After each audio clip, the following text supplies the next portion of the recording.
sacia o deserto do coração. Em quem devo confiar, a ti me apego. És o auxílio e a sombra de tuas asas descansarei. Pela tua forte mão estou seguro. De todo o coração desejo contemplar a tua força, a tua glória e o teu poder.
adoração, nosso louvor agora no Salmo de número 27.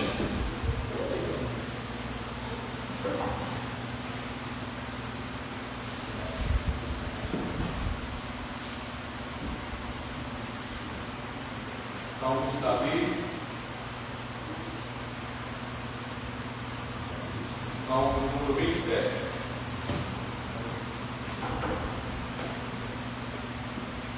Vamos fazer a leitura alternada desse texto, mesmo assentados, de todo o Salmo.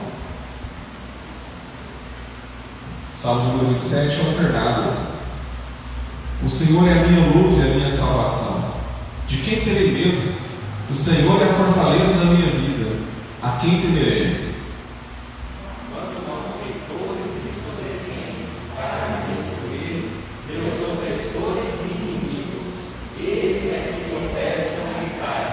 Ainda que um exército se acampe contra mim, não se atemoriza o meu coração, e se instaurar contra a minha guerra, ainda assim terei confiança. Uma coisa peço ao Senhor, e a buscarei, que eu possa morar na casa do Senhor todos os dias da minha vida, para contemplar a beleza do Senhor e meditar no seu templo. Pois no dia da adversidade, ele me ocultará no seu pavilhão, no recôndito do teu tabernáculo me acolherá, elevar-me-á sobre uma rocha. Agora será exaltada a minha cabeça acima dos inimigos que me servem. No seu tabernáculo oferecerei sacrifício de júbilo, cantarei e salmodiarei ao Senhor. Ouve, Senhor, a minha voz, eu clamo, compadece-te de mim e responde-me. Ao meu coração me ocorre, buscai a minha presença, buscarei, pois, Senhor, a tua presença. Não me escondas, Senhor, a tua face, não rejeites com ira o teu servo. Tu és o meu auxílio, não me recuses, nem me desampares, ó Deus da minha salvação.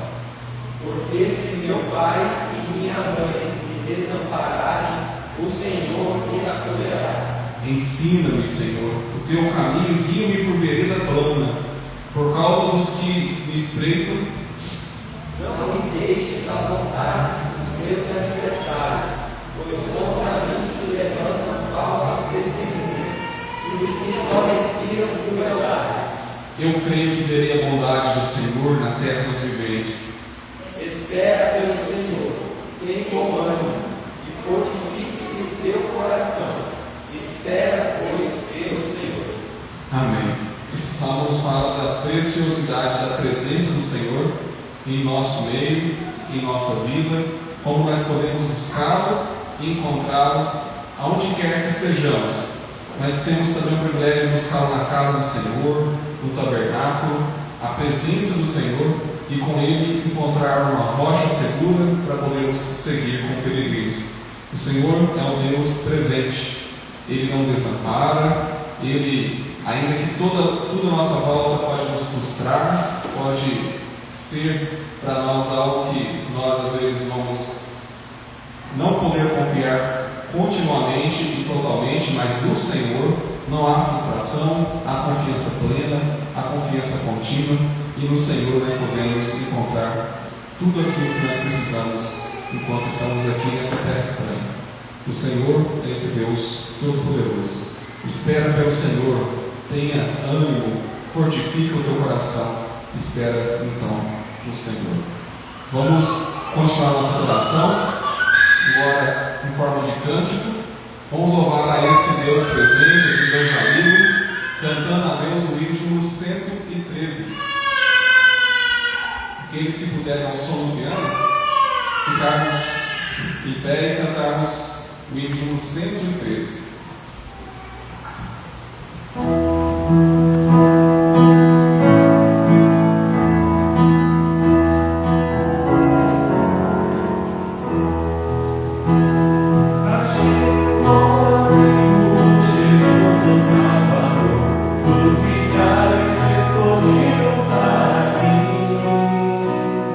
Ele é o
Deus Emanuel, louvado seja o Senhor, porque o Senhor está conosco em todo momento.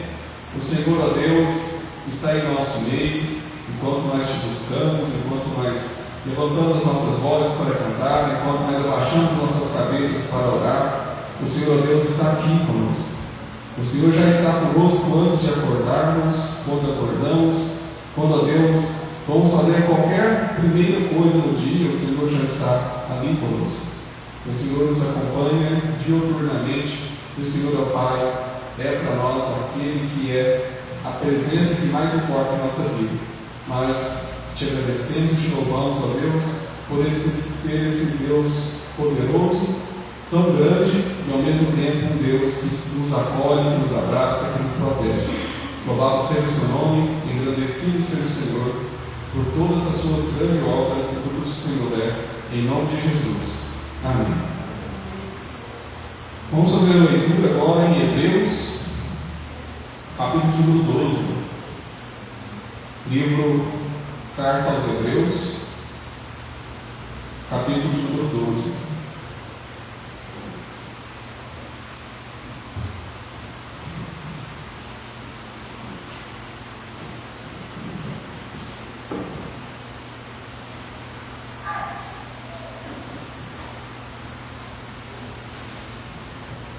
Hebreus capítulo 12, faremos a leitura, estarei fazendo a leitura, que é um texto um pouco mais longo, dos versos de número 8 até o verso número 29. Hebreus capítulo número 12, os versos de número 8 a 29. Diz assim a palavra do Senhor: Mas se estáis sem correção de que todos se têm tornado participantes, logo sois bastardos e não filhos. Além disso, tínhamos os nossos pais segundo a carne, que nos corrigiam e os que respeitávamos.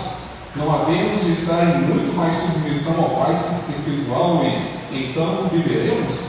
Pois eles os corrigiam por pouco tempo, segundo o melhor lhes parecia. Deus, porém, nos disciplina para aproveitamento, a fim de sermos participantes da sua santidade.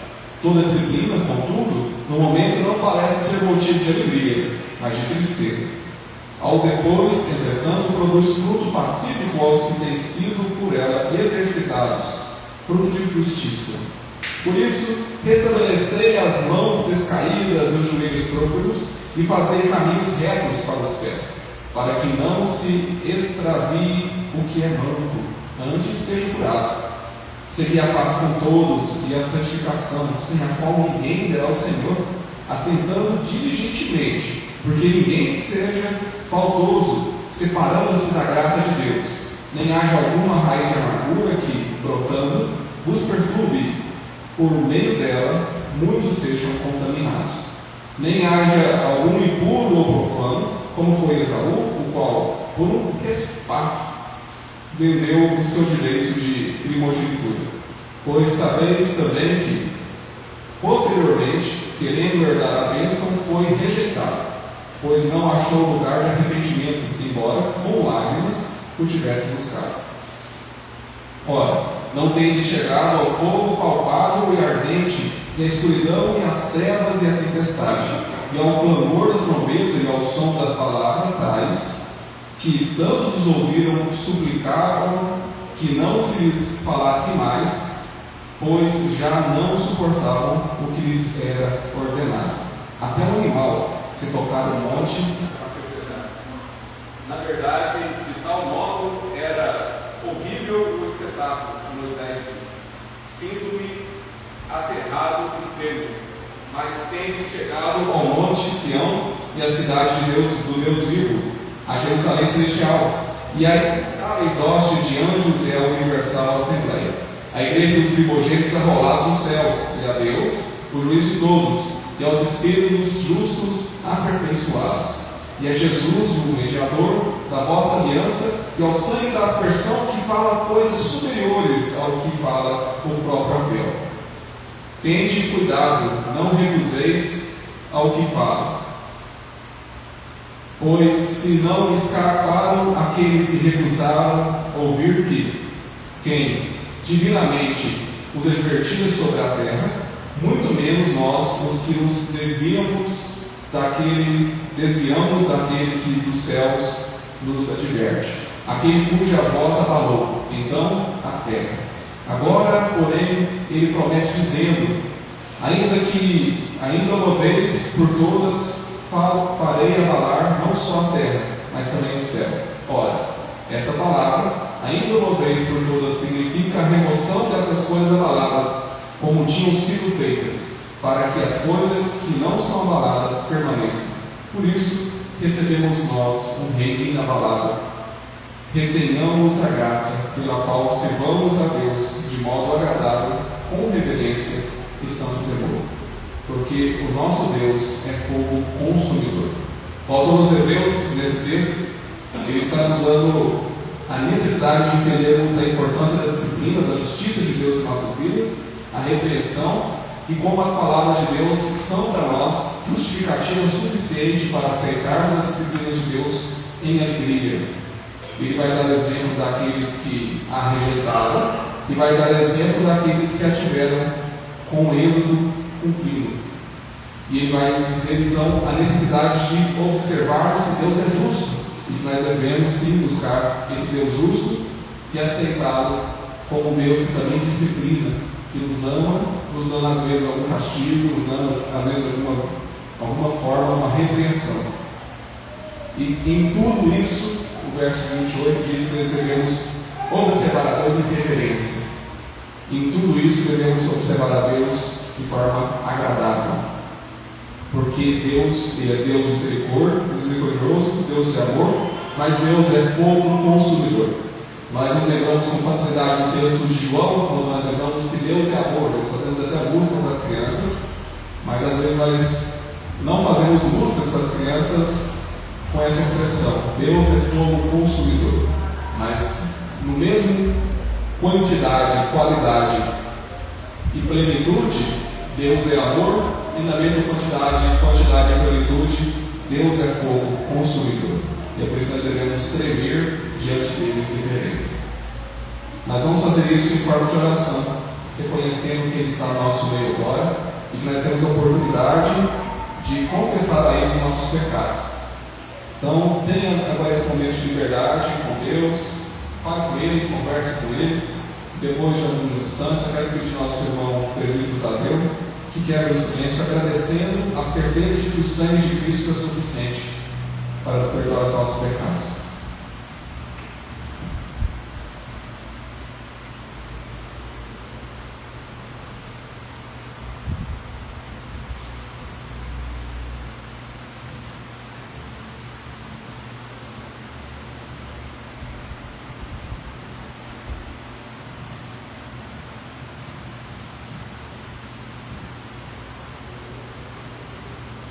Nosso Deus, nosso Pai, nós te agradecemos por esse dia na presença do Senhor.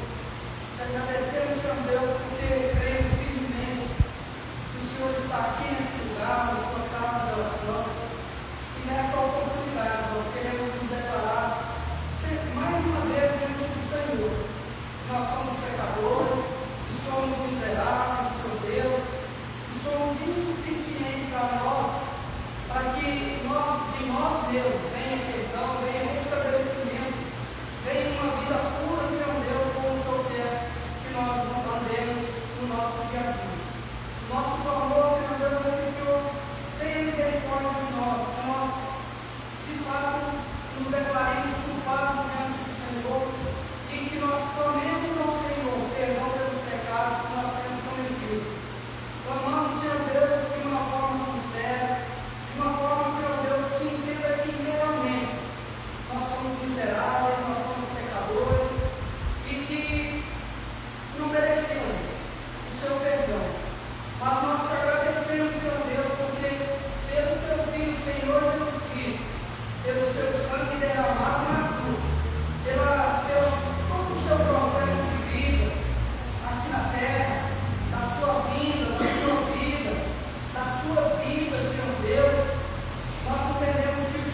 Vamos continuar então o nosso culto de oração a Deus. Agora é o momento de ação de graças, onde nossos irmãos vamos conduzir com cantos de louvor. Nós temos hoje a alegria de estarmos aqui conosco, a banda Douros, nosso irmão Pedro congrega conosco aqui, os nossos outros irmãos são lá da Constantino, e pela Karine pode ser menino, professor.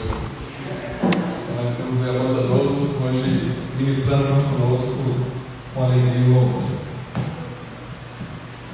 Boa noite, irmãos. Vamos nos colocar de pé, para estarmos louvando ao nosso Deus com alegria nessa noite. Creio que todos nós temos motivos para ser gratos ao nosso Deus, tantas bênçãos que temos recebido. Aqui nós temos família, amigos, muitos irmãos, e a gente sabe que isso é graças ao sacrifício do nosso Jesus Cristo naquela cruz. E por mais que você fale, Pedro, mas eu não estou com minha família aqui, meus amigos não estão aqui, mas você tem um motivo para ser grato. O sacrifício de Cristo naquela cruz foi por você. E esse é o motivo de estarmos aqui, para louvarmos a esse Deus que merece toda a honra e toda a glória. Vamos cantar com alegria?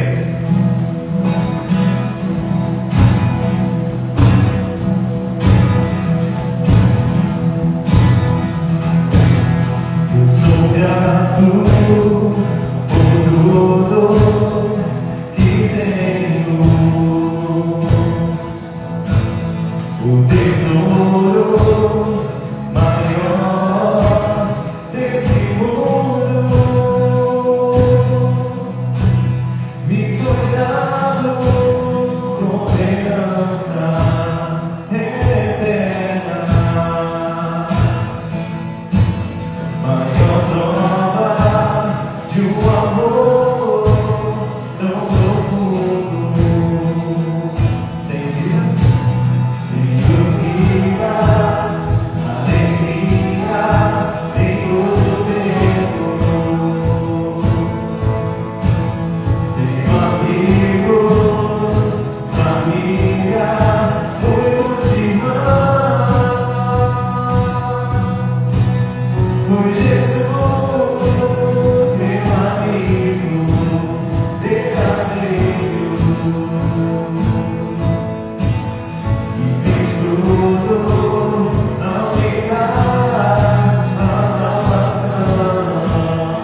carros, amigos, família, mas da vida, o melhor que nós temos é o nosso Senhor Jesus.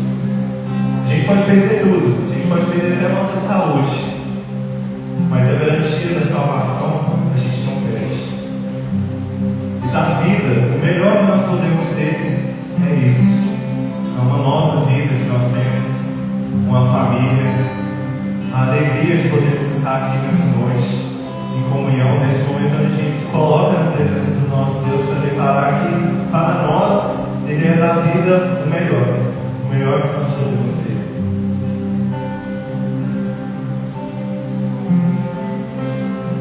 Nova vida para sempre, uma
Ele é o Senhor.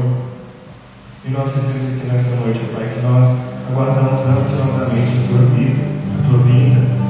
Nós aguardamos, Pai, o dia que o Senhor virá nos buscar e a gente sabe que não haverá mais dor, não haverá mais medo, ansiedade, incertezas, mas a gente vai reinar com o Senhor, Pai. Nós louvamos o Teu nome.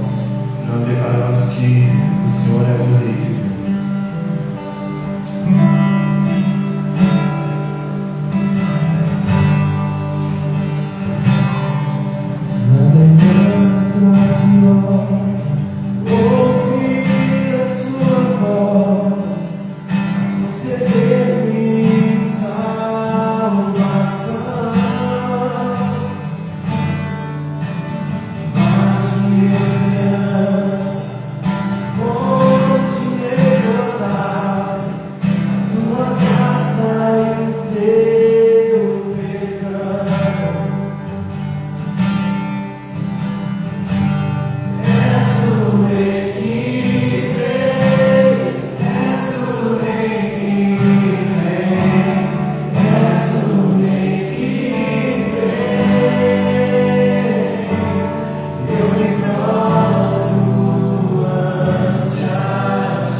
Nós aqui vamos ler o Evangelho de João, no capítulo número 2.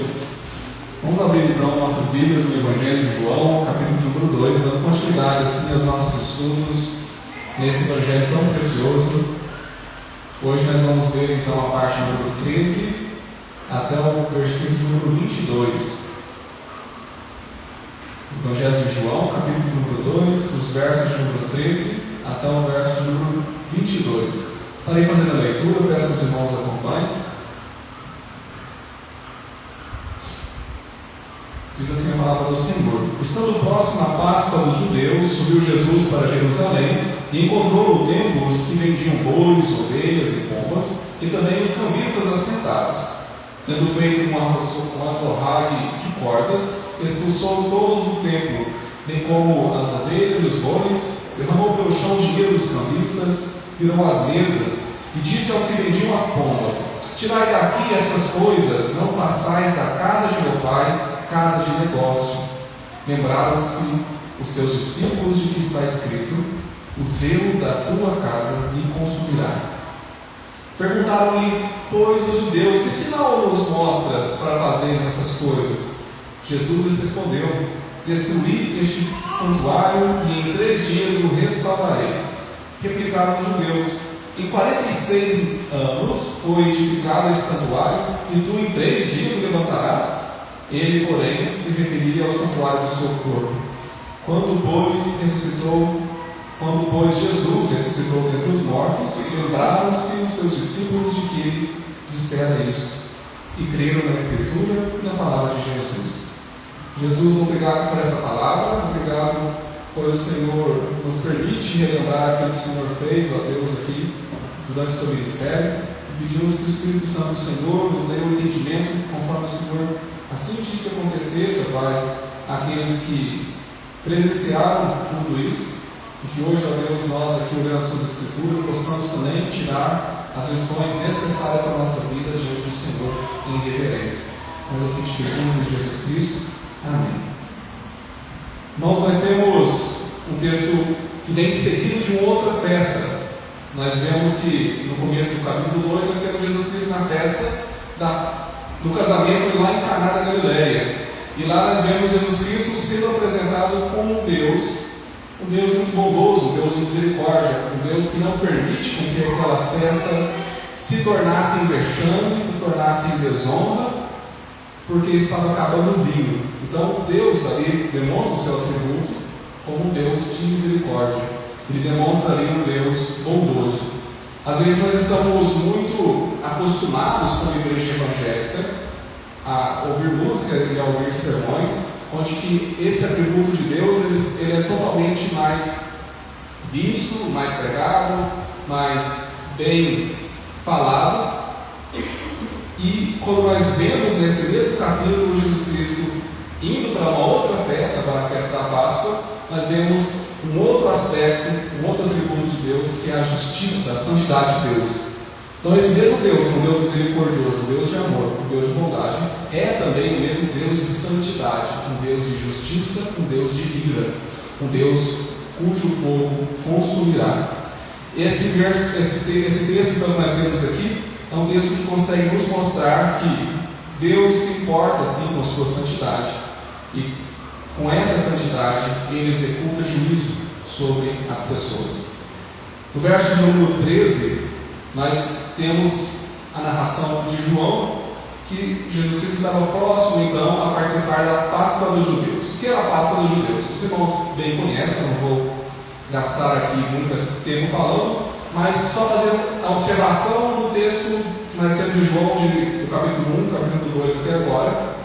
Nós sabemos que a Páscoa era o momento onde que as famílias deveriam separar um cordeiro, um animal, e sacrificar esse cordeiro. E esse cordeiro, o sangue dele, era aspergido nas portas no Egito, quando estava lá, para que o anjo consumidor não destruísse o primogênito. A Páscoa então teve início ali, e ela continuou sua comemoração durante todo o período do povo judeu, e assim ela foi ainda celebrada na época de Jesus. E Jesus, no capítulo 1, quando João Batista ouviu, como que João Batista disse? eis aí o Cordeiro de Deus.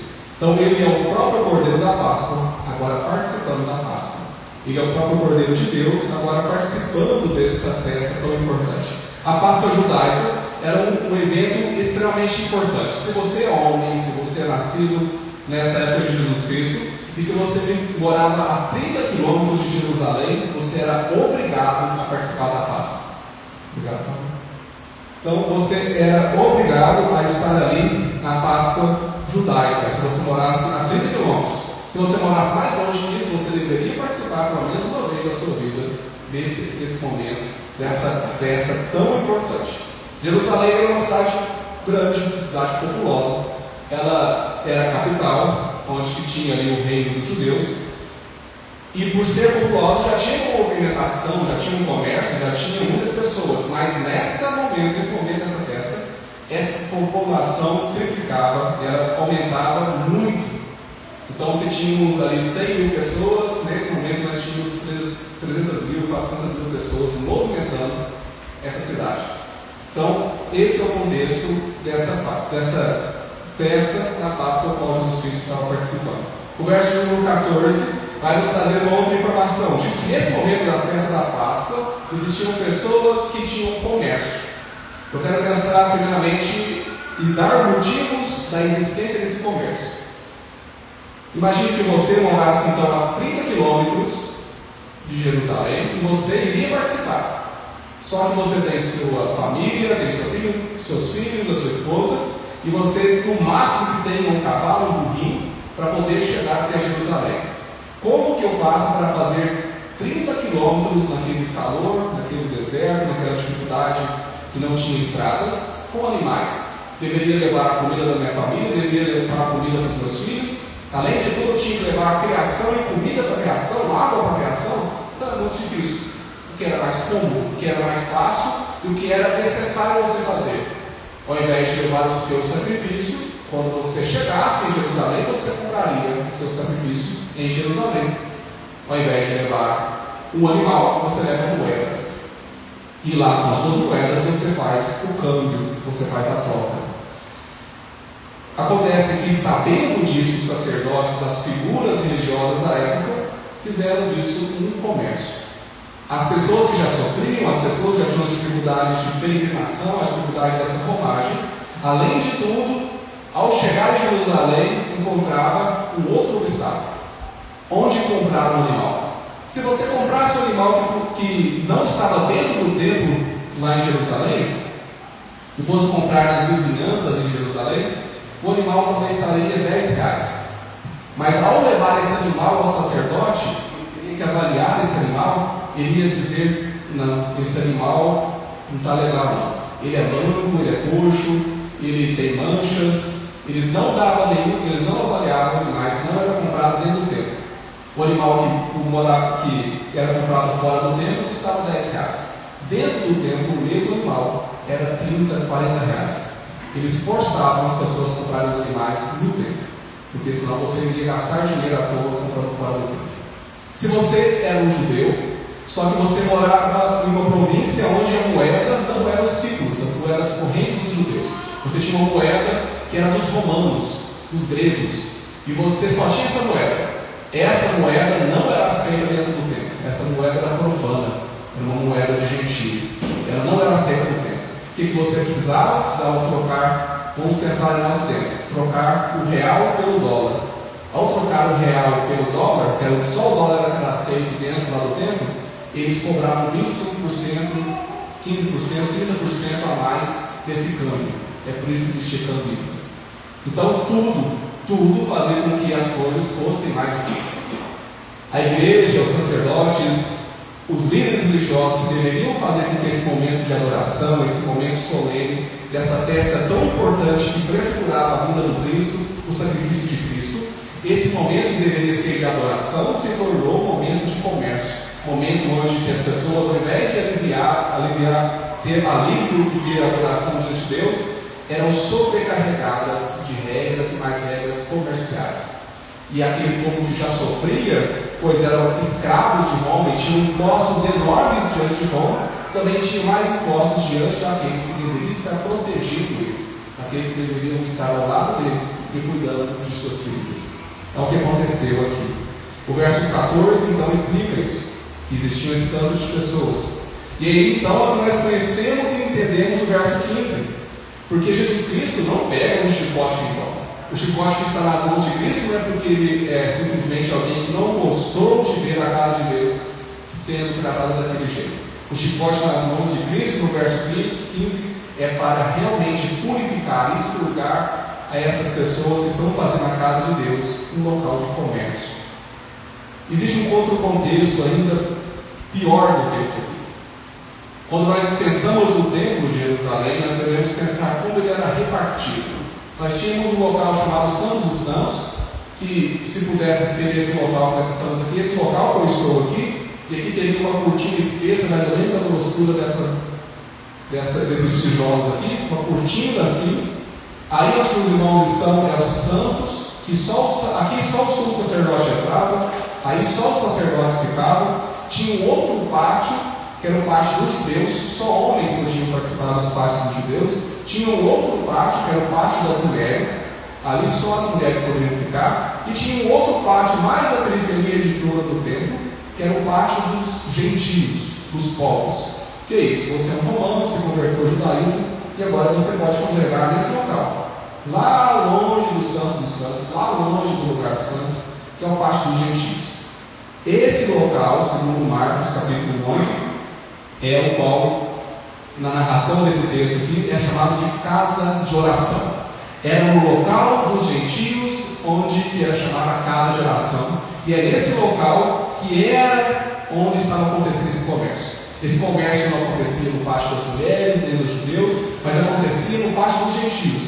Então imagine você que foi à casa do Senhor para fazer as suas orações, que foi para poder buscar a Deus, mas ao invés de encontrar um local solene, um local de reverência para buscar ao teu Deus na casa de oração, você encontrou um local repleto de barulhos. Era mugido, era vacas fazendo barulho, era cabritos fazendo barulho, era barulho de moeda, era barulho de comerciante. Como haver adoração num local assim? Como haver concentração e buscar a Deus num local assim? Era impossível ter reverência, era impossível achar paz em oração, em leitura bíblica, num local assim. Então, eles fizeram da casa de Deus um local solene de reverência, um local de grande barulho, de grande comércio, um local que desonrava a Deus. E é por isso que Jesus Cristo pega em cordas, é por isso que Jesus Cristo faz então esse chicote e começa a expulsar, a expurgar, a limpar o templo, a casa de oração e deixar esse local apropriado para a adoração. Como nós podemos aplicar isso para as nossas vidas hoje? Hoje nós também podemos fazer isso em nossa igreja, nós podemos fazer isso no nosso meio, quando nós não entendemos a reverência do local que nós estamos, da reverência que é estarmos aqui. Jesus Cristo está aqui, a presença de Deus está aqui. Essa é a casa de oração pela qual nós buscamos a Deus. E quando nós chegamos aqui, não percebemos que existe um momento de oração, que existe um momento de leitura bíblica, que existe um momento onde nós podemos fazer um prelúdio, cantar, existe um momento que nós podemos escutar a palavra de Deus. Nós, na mesma forma, estamos fazendo com que a irreverência tome lugar onde existe a autoridade de Cristo. Então nós devemos ter cuidado disso. E nós sabemos que existem igrejas que fizeram da casa de Deus esse mesmo local de comércio. Sabemos que nós não participamos da teologia da prosperidade, mas existem pessoas à nossa volta que infelizmente convivem e acreditam piamente nisso. E nós podemos ser usados por meio de textos como esse para mostrar a essas pessoas a verdade bíblica e mostrar que Cristo, Deus, não é um local de mercado. Existem muitas pessoas que nós devemos ter cuidado e pensar se nós não estamos assim, buscando a Deus apenas pelas bênçãos. As pessoas estão muito mais atrás das bênçãos de Deus do que o Deus das bênçãos. Essa frase eu achei do Hernandes Veloso. E isso é muito prejudicial, isso é terrível. Nós devemos realmente abrir os nossos olhos se estamos fazendo isso e abrir os olhos dos nossos amigos, das pessoas que nós conhecemos, para que eles não façam de Deus um mercante, mas realmente o Deus que deve ser louvado e adorado. Pensando assim, depois de ver tudo isso, nós temos uma palavra muito importante no verso 17, quando os discípulos dizem: lembraram-se os discípulos, lembraram-se. Eles lembraram de um texto no Antigo Testamento, lá no Salmo 69, coisas pelo quais o Messias faria. O Messias seria aquele que teria zelo pela casa, o zelo o consumirá. Isso nos faz entender que Jesus Cristo é verdadeiramente o Messias e que Ele sim tem preocupação com a sua casa. Então, nós devemos também ter preocupação com a casa. O verso 18, o verso 19, nós temos aqui embaixo que João normalmente usa a figura dos judeus para poder simbolizar normalmente por algumas figuras daquela época: os sacerdotes, os escribas, os fariseus, as autoridades eclesiásticas daquele tempo. E essas pessoas começam a indagar Jesus Cristo, dizendo: como você pode fazer isso? O que você está fazendo? Com qual autoridade você está fazendo tudo isso que você está fazendo? E Jesus Cristo está dizendo palavras pelas quais eles não entendem, palavras profundas demais para o conhecimento deles. Ele disse: vocês podem destruir, vão vocês e destruam esse templo, eu vou reconstruir. Por que vocês? Porque ele estava se referindo, João vai dizer com mais clareza no verso 21, e estava se referindo ao próprio povo. Quem que matou a Jesus Cristo? Ele não teve algo extermínio, foram eles que o mataram. Então vocês vão destruir esse templo. Ele está dizendo: vocês vão me crucificar e eu vou ressuscitar com o meu poder ao terceiro dia. Então ele está dizendo esse mistério que para nós hoje é totalmente revelado, mas para eles era ainda um enigma, era um mistério que eles não entendiam. E Jesus então estava se referindo à ressurreição, a ressurreição que hoje para nós é a nossa esperança, que hoje para nós é entendermos que Jesus Cristo ressuscitou e venceu a morte. Nós também temos condições de continuar lutando, perseverando, trazendo juízo ao que necessário é, para que possamos um dia receber a coroa da vida e sermos ressuscitados com Ele no último dia. Quando então nós temos o verso número 22, João pula lá para frente no tempo, lá na frente do tempo ele diz que Jesus Cristo, quando ressuscitou, outra vez essa expressão: lembraram-se os seus discípulos que Jesus Cristo havia dito isso, que ele iria ressuscitar. E então nós temos uma expressão que se repete, que é a intenção desse evangelho: creram na Escritura e na palavra de Jesus. Se nós olharmos o verso número 11, depois do primeiro milagre que Jesus Cristo fez, o verso número 11, lá no final, nós temos essa expressão: manifestou a sua glória e os seus discípulos creram nele. Os seus discípulos creram nele. Creram na Escritura e na sua palavra. Porque a intenção desse evangelho é demonstrar que Jesus Cristo é Deus. A intenção desse evangelho é demonstrar que o mesmo Deus, que é um Deus de amor, que é um Deus de misericórdia, que participa da festa, que bebe vinho, que se alegra, que está conosco, presente em momentos de alegria, também é o mesmo Deus que também no momento da ira, do juízo, da justiça, da santidade, do choro, Ele também está conosco. E usa tudo isso para a glória e manifestação daqueles que creem nele. Jesus Cristo é esse Deus presente, é esse Deus que Ele se importa com a nossa vida. Ele se importa não apenas com aquilo que nós às vezes pensamos que são as coisas mais importantes, mas Ele considera importante a verdadeira adoração. Eu quero encerrar pensando nesses versos número 19, o qual Ele disse: destruí esse santuário e em 3 dias reconstruirei. Ele está aqui trazendo uma adoração verdadeira que devemos ter. Nós podemos buscar a Cristo em qualquer lugar. Ele tira a adoração que é puramente geográfica e local. Já não é mais questão de 30 quilômetros perto ou longe de Jerusalém. Ele está dizendo que a adoração é feita no novo templo. E o tabernáculo que nos importa, o templo que nos importa, é o próprio Cristo hoje. Se hoje nós buscamos a Deus na nossa casa, com a nossa família, fazemos um culto doméstico, ali Cristo está, o templo está ali. Se nós fazemos um discipulado com alguns vizinhos, com pessoas do trabalho, Cristo está ali, o templo de Cristo está ali. Porque já não é mais questão geográfica, é questão da adoração, espírito e verdade. Ele vai trazer isso com mais clareza, a mulher samaritana, mas aqui ele já começa a trazer explicações sobre a verdadeira adoração, o qual ele busca de nós. Jesus Cristo é ressurreto, é vivo e ele está presente em nosso meio, ele anda em nosso meio, e a reverência que devemos ter diante dele é uma reverência verdadeira. Ele é o mesmo Deus com ira consumidora, é por isso que nós devemos buscar a reverência em espírito e em verdade, que ele assim possa também fazer ecoar e levar em nossa memória essas palavras, essas verdades do seu Evangelho, para que possamos, junto com os discípulos, dizer: me lembrei disso, devo ser reverente, me lembrei disso e devo crer na palavra de Cristo.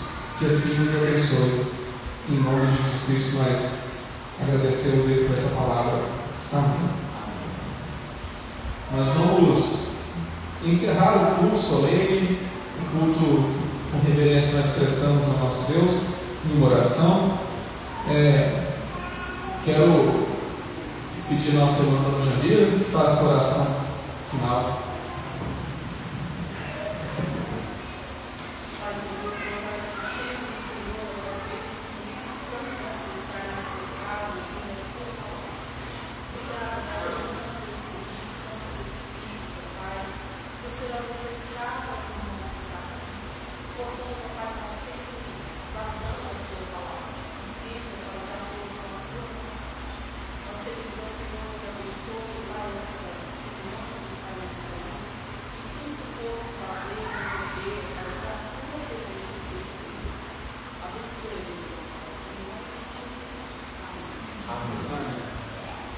Amém, irmãos. Queremos agradecer também a participação dos nossos irmãos. Recebeu os nossos cumprimentos. E eu acredito que agora tem um lanche ali atrás. Tem algum aviso? A SAF ou a sociedade?